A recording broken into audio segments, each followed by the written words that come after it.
ہم جب ہوئے والد صاحب واپڈا میں ملازم ہو چکے تھے، اللہ کی بڑی رحمت تھی. اے جی میں نے یہ بھی لینا ہے، میں نے وہ بھی لینا ہے.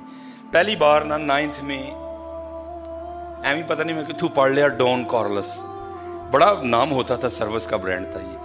میں نے ابو جی سے کہا جناب میں لینے دے بوٹ لینے ہی ہیں دینے. وہ لے گئے. مجھے یاد ہے 1800 یا 1900 کے بوٹ آئے. تو جب بوٹ لے کے دیے نا ابو نے، ابو جی کی آنکھوں میں آنسو آ گئے. تو باپ تھا، میرے بھی دل کو ہاتھ پڑا. میں ابو جی کہندے ہوتے میں نہیں بوٹ لینا ہے، واپس کر دینے. نہیں کہتے بوٹ لینے سے مجھے کچھ نہیں ہو رہا. میں کیوں؟ کہتے یار مجھے اپنا بچپن یاد آ گیا. میں نے کہا کیوں؟ کہتے پتر تو نے تو آج 1800 کے بوٹ لیے نا. جب ہم انڈیا سے پاکستان مہاجر ہو کے آئے تھے نا، تو ہماری غربت کا یہ عالم تھا کہ سارا بچپن کبھی میں نے شلوار نہیں پہنی تھی. ماں قمیض اتنی لمبی سلوا کے دیتی تھی کہ ہم شلوار کا کام بھی قمیض سے لیا کرتے تھے. یہ تھا حضرت 14 اگست. ان کی روحیں بھی قبروں میں تڑپتی ہوگی جنہوں نے ہجرت کی تھی.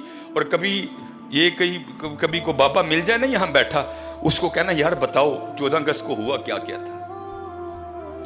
یہ ایک فگر ہے اور لکھنے والا کہتا ہے اس سے اوپر جا سکتے ہیں، نیچے نہیں آ سکتے کبھی بھی. کہتے جب ہجرت ہوئی نا تو 90,000 مسلمان عورتوں کی عزت لوٹی گئی. حضرت 90,000. اور وہ کہتا ہے اس سے اوپر جا سکتے ہیں، نیچے نہیں آ سکتے. یہ ہے اس کا حاصل. ڈیک لگے ہیں، گانے بج رہے ہیں، منڈے ناچ رہے ہیں. حضرت اگر کسی رکشے پہ کوئی 4 بیبیاں بیٹھی ہیں، سب لڑکوں نے اپنی بائکیں اس کے پیچھے لگا رکھی ہیں. یہ تھا 14 اگست. اس لیے لیا تھا پاکستان. آج کسی سرکاری دفتر میں چلے جاؤ، بغیر رشوت کے کام ہی نہیں ہو سکتا تمہارا. اس لیے لیا تھا پاکستان. وہ اتنی گراوٹ آئی پاکستان میں. ٹھیک ہے بڑی بڑی بری قومیں ہوں گی، لیکن ہماری گراوٹ کا یہ عالم ہے کہ اللہ معاف فرمائے کتوں کا گوشت بھی ہم نے ہوٹلوں میں لوگوں کو کھلا دیا. یہ ہے 14 اگست. یہ ہے 72 سال بعد پاکستان. اور خدا کا واسطہ ہوش کرو. میں نے یہاں سے سیکھا کہ یہ ایک مہاجر کا یہ عالم ہے. پتہ نہیں لوگوں پر کیا کیا گزری ہوگی کہ غربت کا یہ عالم تھا. کہتے کبھی ہم نے اپنے بچپن میں شلوار نہیں پہنی تھی. تمہاری دادی قمیض اتنی لمبی سلوا کے دیتی تھی جس سے شلوار کا بھی کام چلتا تھا. ابو جی کہتے کبھی بچپن میں ہم نے پاؤں میں جوتی نہیں پہنی تھی. میرے ابو اور بڑے امیر تھے پیچھے کشمیر میں. ابو جی بتایا کرتے تھے جب ہم مہاجر ہو کے آئے اتنی غربت تھی کہ جب ہمارے گھر میں دال پکا کرتی تھی نا تو میں مذاق کے طور پہ اپنی امی کو کہا کرتا تھا امی جی ان کو کچھا بھی تے دیو نا. انہوں نے کہنا کیوں؟ اے ہن میں دیش کی چھال مار کے تے دال دا دانہ کٹ کے لینا. اتنی غربت دیکھی ان لوگوں نے. کس لیے؟ ہمارا پاکستان. لیکن آج پاکستان کے جو حالات ہیں وہ سب آپ کے سامنے ہیں. اس لیے میرے دوستو یہ عمران خان نے ٹھیک نہیں کرنا. یہ نواز شریف کی ذمہ داری نہیں ہے، یہ آپ کی اور میری ذمہ داری ہے.